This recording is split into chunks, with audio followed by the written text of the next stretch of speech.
Good afternoon প্রিয় ছাত্রছাত্রীরা, আবারও চলে এসেছি তোমাদের সামনে বোমযাত্রীর ডায়েরি কাহিনী অবলম্বনে প্রফেসর শঙ্কুর মঙ্গলযাত্রীর সঙ্গী প্রহ্লাদের যে পরিচয় পাওয়া যায় তা সংক্ষেপে লেখো এই প্রশ্নটি নিয়ে।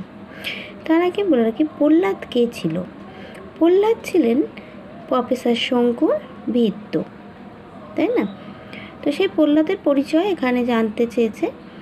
সত্যজিৎ রায় রচিত বোমযাত্রীর ডায়েরি কল্পবিজ্ঞান কাহিনীতে প্রফেসর শঙ্কুর মঙ্গলযাত্রায় তিনজন সঙ্গী ছিল।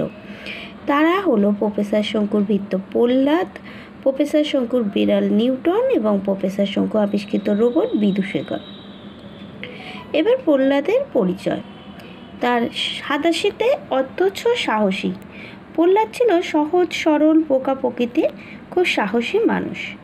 তার বোকামির জন্যই প্রফেসর শঙ্কু একবার তার ওপর নরশাস্ত্র প্রয়োগ করে এবং তাকে শাস্তি দিয়েছিল। আর একবার ঘড়িতে দম দিতে গিয়ে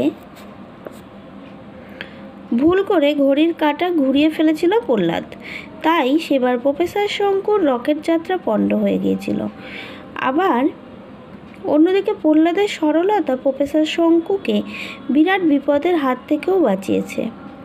প্রফেসর শঙ্কুর 27 বছরের পুরানো চাকর প্রহ্লাদের ওজন ছিল 2 মণ 7 সের, যা শঙ্কুর মহাকাশযানের পক্ষে এমন কিছু ভারী নয়।